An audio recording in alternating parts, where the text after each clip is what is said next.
Hello students, तो कैसे हैं आप सब। मैं उम्मीद करता हूँ सभी अच्छे होंगे, हेल्थी होंगे। मेडिकल नॉलेज प्लेटफॉर्म पे आप सभी का स्वागत है। तो चलिए स्टार्ट करते हैं आज के टॉपिक को। हमारा आज का टॉपिक होने वाला है रेडिएशन मेजरमेंट यूनिट। देखो, हमने रेडिएशन हैजार्ड और रेडिएशन प्रोटेक्शन का जो हमारा चैप्टर है, इसके अंदर पे हमने स्टार्ट किया था रेडिएशन से।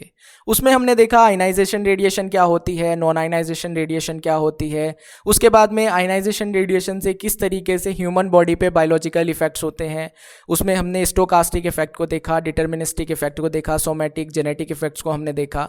और उसके बाद में हमने देखा कि रेडिएशन से किस तरीके से प्रोटेक्ट हो सकते हैं, जिसके अंदर पे हमने 3 फंडामेंटल प्रिंसिपल को देखे, जैसे जस्टिफिकेशन हो गया, उसके बाद में ऑप्टिमाइजेशन हो गया, उसमें हमने अलारा प्रिंसिपल को पढ़ा, और उसके बाद में टीडीएस रूल को हमने पढ़ा, और उसी के साथ साथ में लास्ट लेक्चर में हमने डोज लिमिटेशन को भी पढ़ा। आज हमारे पास में यहाँ पे रेडिएशन मेजरमेंट यूनिट है। सबसे पहले तो हमें ये समझना है कि रेडिएशन मेजरमेंट यूनिट है क्या। देखो, यहाँ पे हमारे पास में ये जो पूरा प्रोसेस हो रहा है, इसको जो हम क्वांटिटी के अकॉर्डिंग यहाँ पे एक्सप्रेस करने वाले हैं, मेजर करने वाले हैं, उसी को ही हम यहाँ पे मेजरमेंट यूनिट बोल रहे हैं। क्या बोल रहे हैं? मेजरमेंट यूनिट हम इसको बोल रहे हैं। वही सारी चीज़ों को आज हम यहाँ पे डिटेल में डिस्कस करेंगे कि ये है क्या, किस तरीके से हम इसको काउंट करते हैं, यूनिट्स क्या होती है, सारी चीज़ों को हम डिटेल में यहाँ पे आज डिस्कस करने वाले हैं। तो स्टार्ट कर लेते हैं इसके इंट्रोडक्शन से। Radiation measurement unit are standardized way to measure and express different aspect of radiation including source strength, absorb energy and biological risk। क्या कह रहा है कि जो मेजरमेंट यूनिट है वो हमारे पास में एक स्टैंडर्ड वे है क्या करने का, मेजर करने का और एक्सप्रेस करने का। किसको? रेडिएशन को। ठीक है, इसके अंदर पे हम क्या करते हैं, सोर्स स्ट्रेंथ को देखेंगे, एब्जॉर्ब एनर्जी को देखेंगे, बायोलॉजिकल रिस्क को देखेंगे। ये किस तरीके से हम देखने वाले हैं, हम यहाँ पे जो रेडिएशन का यहाँ पे हमारे पास में इंट्रैक्शन हो रहा है किसी चीज़ से, उसके बाद में उसके अंदर पे हमें डिफरेंट चीज़ें देखने को मिल रही है, एब्जॉर्ब देखने को मिल रहा है, इंट्रैक्शन एक्सपोजर देखने को मिल रहा है। वो सारी चीज़ों को हम किस तरीके से यहाँ पे एक क्वान्टिटी के अकॉर्डिंग काउंट करते हैं, यूनिट में हम उसको देखेंगे, वो क्या हमारे पास में होगा, वो सारी चीज़ों पर हम 1 बाय 1 डिटेल में डिस्कस करेंगे। यहाँ पे जो ये हमारी यूनिट्स है, इन यूनिट्स को जिसने रिकमेंड किया है, जिसकी गाइडलाइन के अकॉर्डिंग हम काम करते हैं, वो हमारे पास में इंटरनेशनल ऑर्गेनाइजेशन होती है। और ये 4 ऑर्गेनाइजेशन यहाँ पे इसमें मिलके काम करती है, जो मेन ऑर्गेनाइजेशन हमारे पास में है। सबसे पहले है आईसीआरपी। आईसीआरपी की हम पहले भी बात कर चुके हैं, international commission on radiation radiological protection. ठीक है ना, इस पे हमने कब ये स्टैब्लिश हुई, इसका नाम पहले क्या था, कब चेंज हुआ, उस पर हमने डिस्कस किया था। अब यहाँ पे बात आती है कि आईसीआरपी जो हमारा international commission on radiological protection है, करंट टाइम पे इसकी जो रिकमेंडेशन चल रही है, गाइडलाइन चल रही है, वो हमारी इन्होंने क्या करी थी, 2007 में इन्होंने हमारे पास में गाइडलाइन दी थी, जिसके अंदर पे इन्होंने 103 पब्लिकेशंस दिए थे। कितने? 103 पब्लिकेशन इन्होंने उस टाइम पे दिए थे। उसी के अकॉर्डिंग अभी तक यहाँ पे क्या चल रहा है, प्रेजेंट टाइम में भी इसी के अकॉर्डिंग, इन्हीं गाइडलाइन के अकॉर्डिंग काम यहाँ पे होता है रेडिएशन फील्ड के अंदर। ठीक है, उसके बाद में आती है आईसीआरयू। आईसीआरयू की अगर हम फुल फॉर्म की बात करें तो ICRU international commission on radiation unit and measurement, ये हमारे पास में होती है। ये दोनों मिलके यहाँ पे काम करती है इसके रिकमेंडेशन के लिए और इसकी गाइडलाइंस के लिए। मतलब आईसीआरपी और आईसीआरयू ये दोनों की दोनों मिलके काम करती है। और आपको सबको पता ही है, जितने भी मेडिकल से रिलेटेड लोग होते हैं या नॉन मेडिकल वाले भी होते हैं, वो मैं आपको यहाँ पे बता दूँ, WHO। क्या है? WHO, world health organisation. हमने ये नॉर्मली ये नाम सुना हुआ होता है। ये वर्ल्ड हेल्थ ऑर्गेनाइजेशन का काम क्या होता है भाई, जो भी गाइडलाइंस है उसको फॉलो करवाना, सेफ्टी अवेयरनेस यहाँ पे चलाना, या अवेयरनेस प्रोग्राम्स होते हैं, वो सब के सब किसके थ्रू होते हैं, ये हमारे वर्ल्ड हेल्थ ऑर्गेनाइजेशन के अकॉर्डिंग ही होते हैं। यही सारी चीज़ों को रिकमेंड करती है ऑल ओवर द वर्ल्ड में। उसके बाद में हमारे पास में आती है IAEA। ये होता है हमारे पास में इंटरनेशनल एटॉमिक एनर्जी एजेंसी। जितना भी रेडिएशन के अकॉर्डिंग या न्यूक्लियर के अकॉर्डिंग काम होता है, रेडियो एक्टिविटी के अंदर पे काम होता है, वो सारा हमारा किस एजेंसी के अंडर होता है? इंटरनेशनल एटॉमिक एनर्जी एजेंसी के अंडर ही होता है। ठीक है, तो ये 4 एजेंसीज हमारे पास में, ऑर्गेनाइजेशन हमारे पास में है, जो क्या करती है, काम करती है हमारे रेडिएशन मेजरमेंट यूनिट के लिए, रेडिएशन प्रोटेक्शन के लिए, या जो भी हैजार्ड्स हमारे हैं उसके अवेयरनेस के लिए। सबका सब जो गाइडलाइंस देना है या रिकमेंडेशन देना है, वो यही इंटरनेशनल ऑर्गेनाइजेशन यहाँ पे देती है।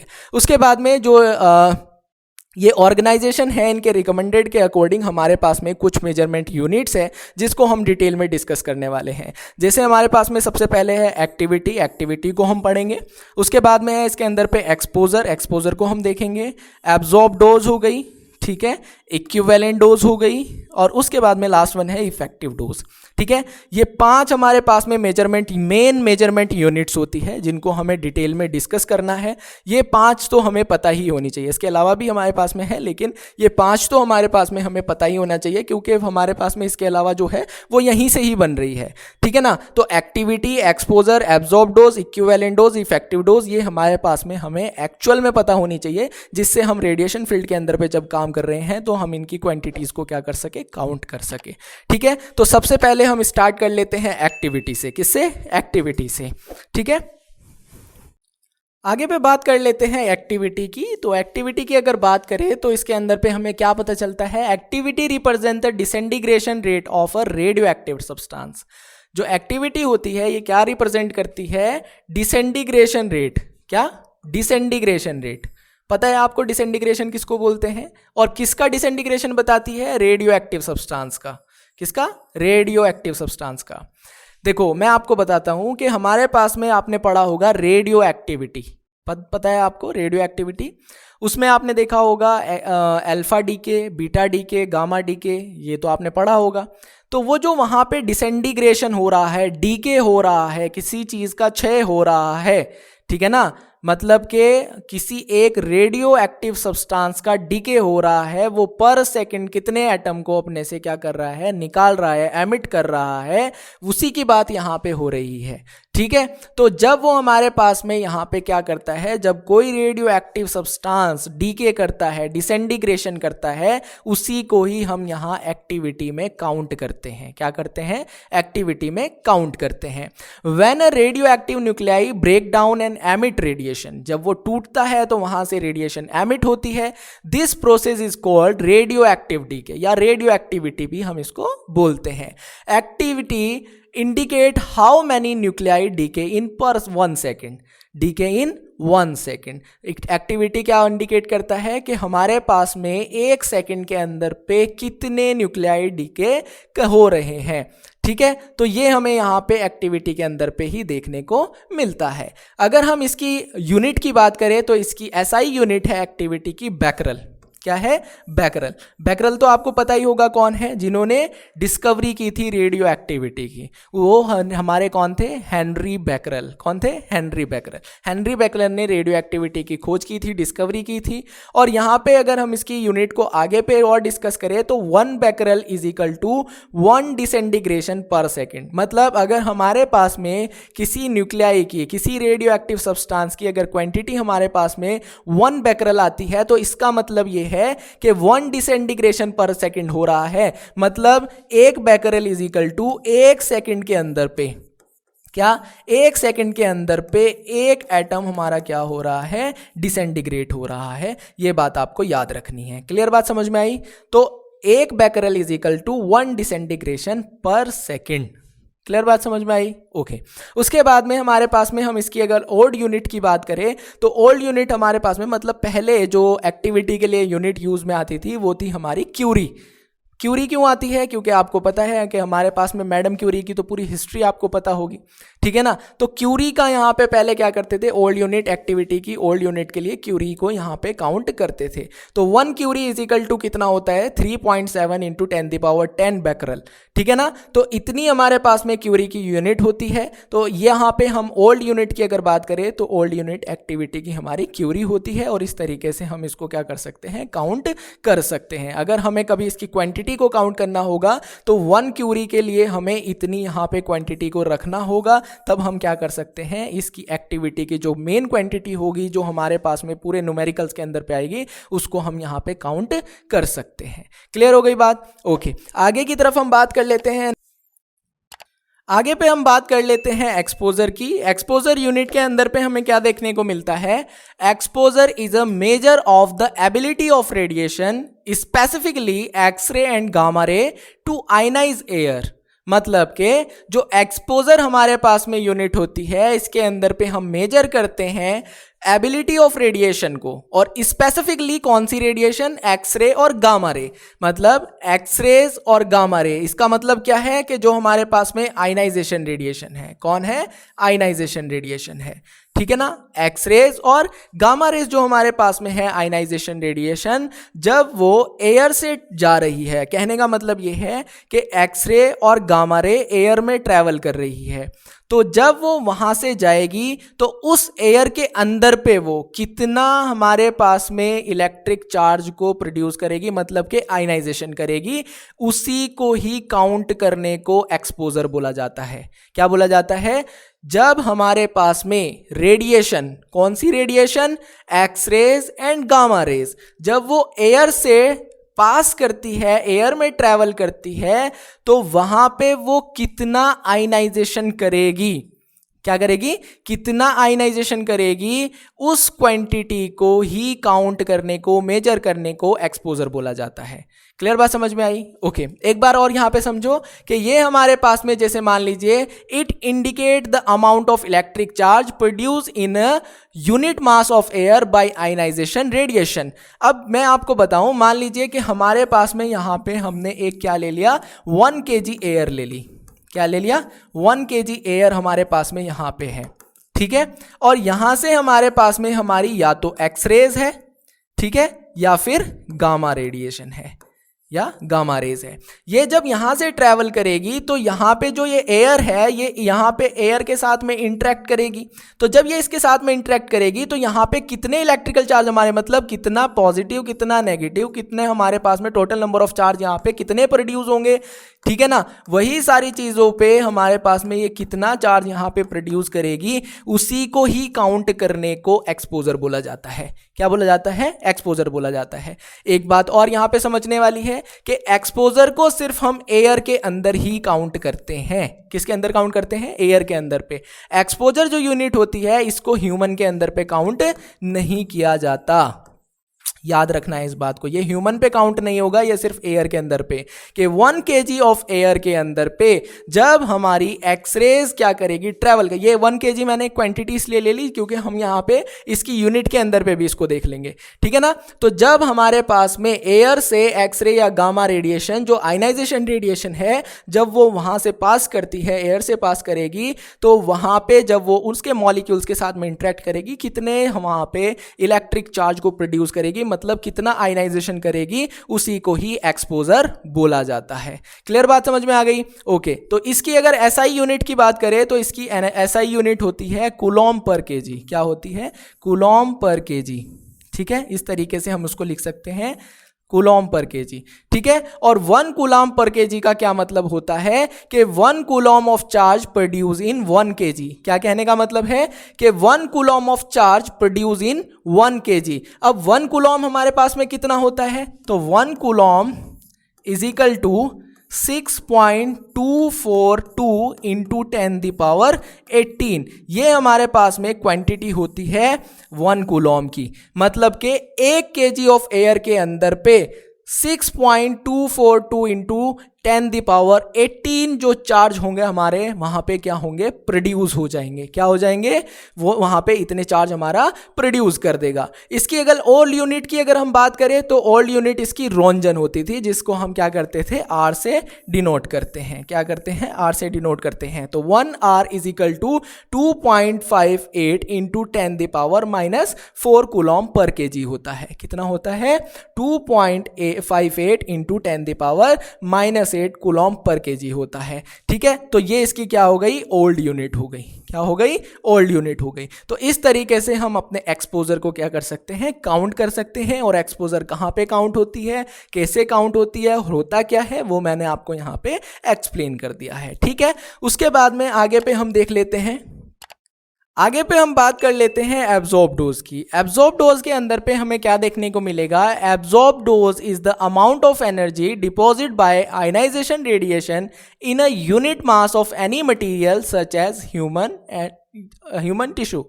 देखो मैं आपको यहाँ पे एक बात बता दूं कि हमारे पास में क्या होता है, एब्जॉर्ब डोज से ही आपको समझ में आ रहा है कि कोई रेडिएशन किसी मटेरियल के अंदर या ह्यूमन के अंदर पे एब्जॉर्ब हो चुकी है। एब्जॉर्ब होने का क्या मतलब होता है कि उसके अंदर पे समा गई है। मान लीजिए कि यहाँ पे हमारे पास में क्या है, एक ह्यूमन है, ठीक है, ये हमारे पास में एक ह्यूमन बॉडी है, ठीक है। क्या हुआ कि यहां से हमारे पास में आयनाइजेशन रेडिएशन या रेडिएशन हमारे पास में आई, ठीक है, और इस रेडिएशन के पास में ये जो हमारे पास में वेव आई, इसके पास में 100% ऑफ एनर्जी थी। कितनी थी? 100% ऑफ एनर्जी इसके पास में थी। और जब ये यहां से इंटरेक्ट करके यहां से बाहर निकली, जो हमारे पास में ये ट्रांसमिट हुई, क्या हुई, जो ये हमारे पास में ट्रांसमिट हुई, ये एनर्जी हमारे पास 50% थी। यहां से जब चली तो ये कितनी थी? 100% थी। और जब ये यहां से बाहर निकली तो ये 50% है। अब ये 50% कहां गई? तो जब इसने ह्यूमन बॉडी के साथ में या मटेरियल के साथ में इंटरेक्ट किया तो 50% इसके अंदर पे क्या हो गई? एब्जॉर्ब हो गई। क्या हो गई? एब्जॉर्ब्ड हो गई। ठीक है, ये बात याद रखनी है।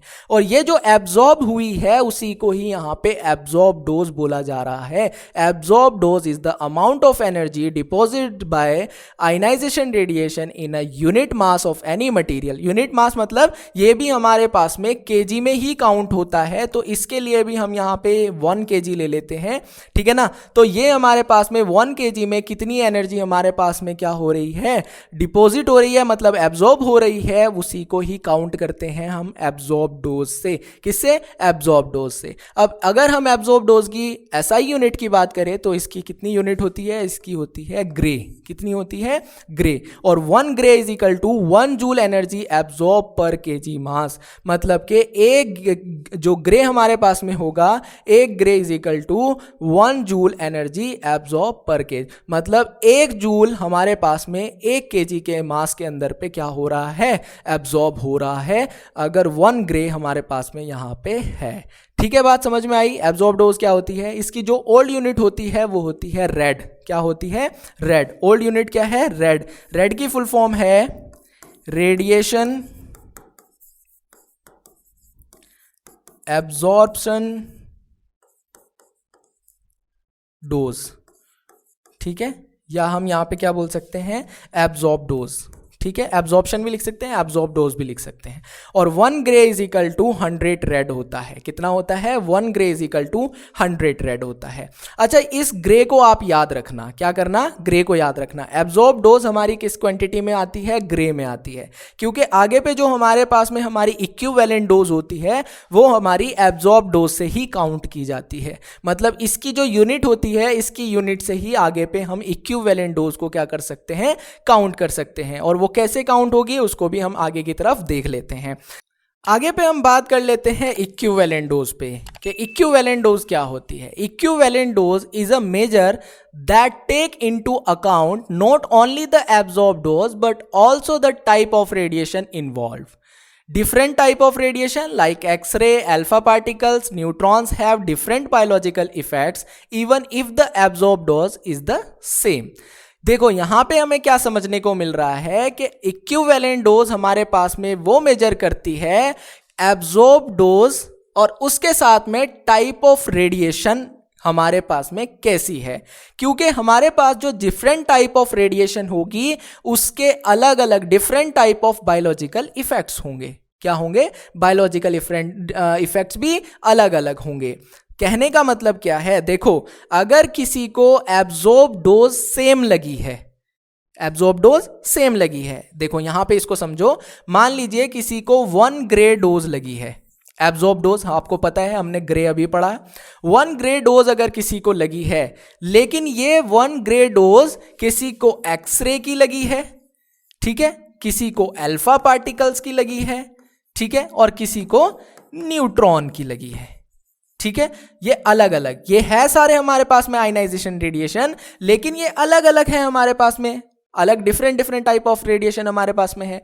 तो अगर हमारे पास किसी को एक्सरे डोज लगी है तो उसके बायोलॉजिकल इफेक्ट्स अलग होंगे। अल्फा पार्टिकल्स लगी है मतलब डोज हमारे पास में 1 ग्रे ही लगी है। कितनी लगी है? 1 ग्रे ही लगी है, लेकिन इनके जो होने वाले बायोलॉजिकल इफेक्ट्स होंगे अलग अलग डिफरेंट टाइप ऑफ रेडिएशन के different type of biological effects देखने को मिलेंगे। ठीक है, इसको हम कैसे काउंट करते हैं ये भी आप देखिए। हमारे पास में एक फॉर्मूला होता है जो कि होता है इक्विवेलेंट डोज। क्या होता है? Equivalent dose. यूनिट पे मैं बाद में बात करूंगा। Equivalent dose is equal to absorb dose, जिसको हमने ग्रे से काउंट किया, और उसके बाद में WR। अब ये WR क्या है ये भी मैं आपको बताता हूं। WR का मतलब होता है रेडिएशन वेटिंग फैक्टर। ठीक है, क्या होता है? रेडिएशन वेटिंग फैक्टर या वेटेड फैक्टर भी हम इसको बोल सकते हैं। ठीक है, देखो सिंपल सी बात है, ये रेडिएशन वेटिंग फैक्टर क्या होता है? ये हमारे पास में ICRP की तरफ से रिकमेंडेड किया गया है। ICRP ने बताया है कि हमारे पास में डिफरेंट टाइप ऑफ रेडिएशन, जैसे ये हमारे पास में एक वेटेड फैक्टर होगा जिससे हमें एक क्वांटिटी दे दी गई है कि ICRP के अकॉर्डिंग जो एक्सरे होगा, एक्सरे का जो WR होगा मतलब रेडिएशन वेटेड फैक्टर होगा वो कितना होगा? 1 होगा। जो गामा होगा, गामा का जो हमारे पास में नंबर होगा वो WR कितना होगा? ये भी 1 होगा। लेकिन अगर हम वहीं पे बात करें किसकी? अल्फा पार्टिकल्स की, तो अल्फा पार्टिकल्स का हमारे पास में होता है 20। कितना होता है? 20। और अगर हम न्यूट्रॉन की बात करें, किसकी बात करें? न्यूट्रॉन की अगर हम बात करें तो न्यूट्रॉन का जो WR होता है वो कितना होता है? 5 to 20। ये डिपेंड करता है हमारे पास में एनर्जी पे, मतलब जो जितनी एनर्जी उतना हमारे पास में इसका WR होगा। लेकिन हम यहाँ पे देख लेते हैं कि हमारे पास में जो एक्सरेज होगा उसके साथ में हम यहाँ पे इसके एब्जॉर्ब डोज को निकाल लेते हैं, और जो गामा होगी उसको भी, और अल्फा पार्टिकल्स को। गामा का तो सेम ही हो जाएगा, तो एक्सरेज और गामा रेज को यहाँ पे देख लेते हैं। इक्विवेलेंट डोज की अगर हम यहाँ पे बात करें तो इक्विवेलेंट डोज हमारे पास में, अगर एब्जॉर्ब डोज की बात करें तो एब्जॉर्ब डोज अगर किसी को 1 ग्रे लगा है तो हमारे पास में क्या हो जाएगा भाई? एक्सरेज अगर किसी को लगी है तो एक्सरे के लिए हमने सबसे पहले हम यहाँ पे फर्स्ट नंबर पे एक्सरे को काउंट कर लेते हैं। तो किसी को अगर लगी है तो हमारे पास में जो हमारी इफेक्टिव डोज होगी वो इफेक्टिव डोज हमारी कितनी हो जाएगी? 1 सीवर्ट हो जाएगी। कितनी हो जाएगी? 1 सीवर्ट हो जाएगी। लेकिन वहीं पे ही अगर किसी को अल्फा पार्टिकल लगा है और वो अल्फा पार्टिकल हमारे पास में 1 ग्रे किसी को डोज लगी है, एब्जॉर्ब डोज, तो हमारा अल्फा पार्टिकल्स है जिसका WR मतलब के रेडिएशन वेटिंग फैक्टर जो है वो 20 है। तो अब इसकी जो डोज होगी वो कितनी होगी? 20 सीवर्ट होगी। कितनी होगी? 20 सीवर्ट। तो अब ये देखिए 20 सीवर्ट डोज लगने पे और 1 सीवर्ट डोज लगने में कितना डिफरेंस है। मतलब ये हमारी किसी को एक्सरे लगी है और ये हमारे पास में किसी को अल्फा डोज लगी है। मतलब के अल्फा पार्टिकल और एक्सरेज में कितना डिफरेंस है। अगर किसी को एक्सरेज लगी है तो उसके अंदर पे 1 सीवर्ट पे जो होने वाले इफेक्ट्स होंगे वो उसके अंदर पे बायोलॉजिकल इफेक्ट्स देखने को मिलेंगे। और अगर किसी की अल्फा पार्टिकल की जो डोज है, अगर उसको 1 ग्रे डोज लगी है, एब्जॉर्ब डोज लगी है, और उसका हमारे पास में जो रेडिएशन वेटिंग फैक्टर है वो हमारे पास में अल्फा की वजह से जो हमारे पास में बायोलॉजिकल इफेक्ट्स देखने को मिलेंगे वो जो 20 सीवर्ट पे इफेक्ट्स होते हैं वो हमें वहां पे देखने को मिलेंगे। तो इस तरीके से हमारे पास में इक्विवेलेंट डोज को हम क्या कर सकते हैं? काउंट कर सकते हैं। और इक्विवेलेंट डोज को काउंट करने के लिए हमें किसको याद रखना है? Absorb dose. एब्जॉर्ब डोज क्या होगी? जो हम बॉडी के अंदर पे एब्जॉर्ब हुई है। और WR radiation waiting factor. Radiation waiting factor जो है ICRP की तरफ से रिकमेंडेड है। एक्सरेज के लिए 1 होगा, गामा रेज के लिए 1 होगा, अल्फा पार्टिकल्स के लिए 20 होगा, न्यूट्रॉन के लिए ये कितना होगा? 5 to 20 होगा, डिपेंड्स ऑन द एनर्जी। तो इस तरीके से हम क्या कर सकते हैं? इक्विवेलेंट डोज को काउंट कर सकते हैं। और इक्विवेलेंट डोज की अगर SI यूनिट की बात करें तो ये हमारे पास में होती है सीवर्ट। क्या होती है? सीवर्ट। इसकी जो ओल्ड यूनिट है वो है रैम। ठीक है, और 1 sievert is equal to 100 rem होता है। 1 sievert is equal to 100 rem होता है। तो ये हो गया हमारे पास में क्या है? ये हमारा इक्विवेलेंट डोज हो गई। और इक्विवेलेंट डोज को हम किस तरीके से काउंट करेंगे ये भी मैंने आपको यहाँ पे बता दिया। आगे पे हमारे पास में बचती है हमारी इफेक्टिव डोज। क्या बचती है? Effective dose. अब इफेक्टिव डोज जो है वो इक्विवेलेंट डोज और हमारी जो है यहाँ पे और हमें दिया गया है WT, ये इसको काउंट करके हम निकालेंगे। लेकिन देख लेते हैं पहले इफेक्टिव डोज क्या होती है। Effective dose is a measure that consider both the type of radiation, मतलब टाइप ऑफ रेडिएशन हमारे पास में क्या होगा, जो रेडिएशन वेटिंग फैक्टर है वो हमारे पास में क्या होगा, और उसी के साथ साथ में सेंसिटिविटी ऑफ ईच ऑर्गन और tissue to radiation using tissue weighting factor. Tissue weighting factor मतलब जो हमारे पास में यहाँ पे WT होता है, ये क्या होता है, टिश्यू वेटिंग फैक्टर, ये हमारे पास में होता है। ठीक है, अब हम इसको कैसे काउंट करेंगे, मैं आपको बता दूं कि इक्विवेलेंट डोज जो हमारे पास में है वो मैंने एक चार्ट वहां पे बना रखा है, और जो टिश्यू वेटिंग फैक्टर है ये भी मैंने वहां पे चार्ट के अंदर पे दिया है, और उनकी कैलकुलेशन करके मैंने उसको दिखाया है, वहां से आप क्या कर सकते हैं, उसको देख सकते हैं। देखो यहां पे मैं आपको बात समझा दूं कि इफेक्टिव डोज को हम कैसे निकाल सकते हैं। सबसे पहले हमें यहां पे क्या देखना है, जो रेडिएशन वेटिंग फैक्टर है उसको हमने देखना है, मतलब टाइप ऑफ रेडिएशन कौन सी है, एक्स रेज है, गामा रेज है, अल्फा पार्टिकल्स है, ये क्या है, उससे हमारी इक्विवेलेंट डोज निकल जाएगी। और उसके बाद में हम यहां पे अलग से देखेंगे सेंसिटिविटी ऑफ ईच ऑर्गन और टिश्यू।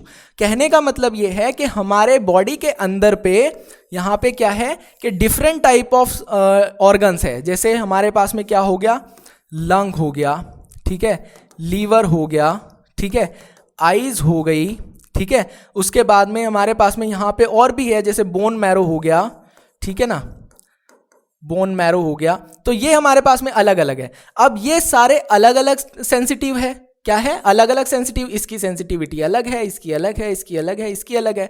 अब क्या करेंगे, हम इन सब की सेंसिटिविटी को काउंट करके हमारे पास में एक क्या आएगा, हमारे पास में एक क्वांटिटी हमें मिलेगी जो हमारे पास में होल बॉडी का क्या होगा, होल बॉडी की सेंसिटिविटी या हमारी इक्विवेलेंट डोज आ जाएगी। क्या आ जाएगी, जो हमें ये सब काउंट करके जो होल बॉडी का हमारे पास में सेंसिटिविटी होगी वो हमारे पास में आ जाएगी, और उसी को ही हम क्या बोलेंगे, एक्टिविटी बोलेंगे, या सॉरी इफेक्टिव डोज बोलेंगे। क्या बोलेंगे, इफेक्टिव डोज। अब इसको कैलकुलेट करने के लिए हमारे पास में फॉर्मूला होता है effective dose is equal to sigma, मतलब कि इनको जोड़ना भी है हमने और मल्टीप्लाई भी करना है, equivalent dose to organ into tissue weighting factor. अब ये कैसे है ये मैं आपको आगे पे बता देता हूं। देखो सबसे पहले हमारे पास में टिश्यू वेटिंग फैक्टर है। टिश्यू वेटिंग फैक्टर मतलब अलग अलग हमने टिश्यूज यहां पे लिए हैं, अलग अलग हमारे पास में ऑर्गन है, जैसे गोनाल्स हमारे पास में होगा रिप्रोडक्टिव, इसका जो टिश्यू वेटिंग फैक्टर है वो हमारे पास में 0.08 है। कितना है, 0.08 है। और इसकी हमारे पास में इक्विवेलेंट डोज कितनी है, 0.1 सीवर्ट है। इक्विवेलेंट डोज उस फॉर्मूले से हमने निकाली है, ठीक है, मैंने आपको वहां पे फॉर्मूला बताया ना, इक्विवेलेंट डोज में हम कैसे निकालते हैं, क्या करते हैं, ये बताया ना मैंने आपको यहाँ पे इस वाली जगह पे, ठीक है ना।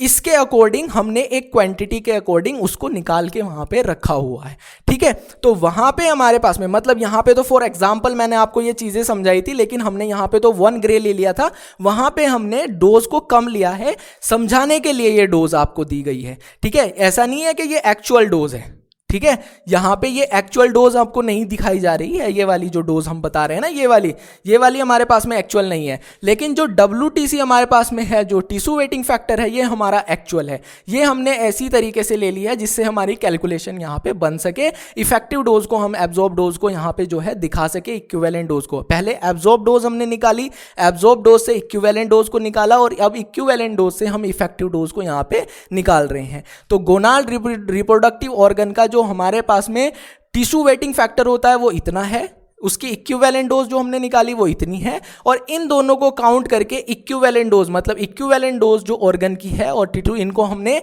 क्या कर दिया, मल्टीप्लाई कर दिया, तो हमारे पास में एक क्वांटिटी आ गई, और क्वांटिटी हमारे पास में ये है। ये क्या है हमारे पास, क्वांटिटी है हमारे पास में क्या है, 0.008 सीवर्ट है।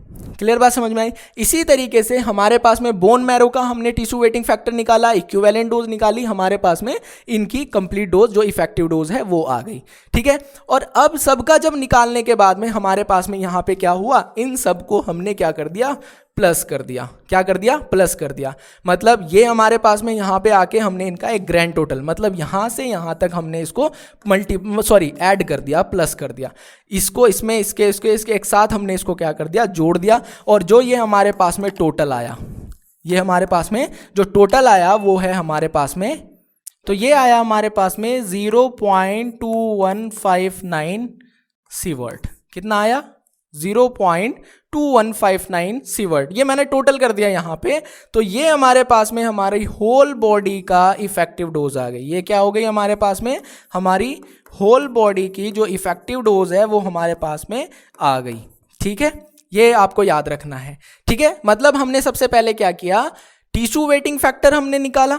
ठीक है, ये हमारे पास में रिकमेंडेड होता है बाय द आईसीआरपी। इक्विवेलेंट डोज को हमने एब्जॉर्ब डोज से इक्विवेलेंट डोज को निकाला। इक्विवेलेंट डोज को हमने यहाँ पे कैलकुलेट करके रख दिया।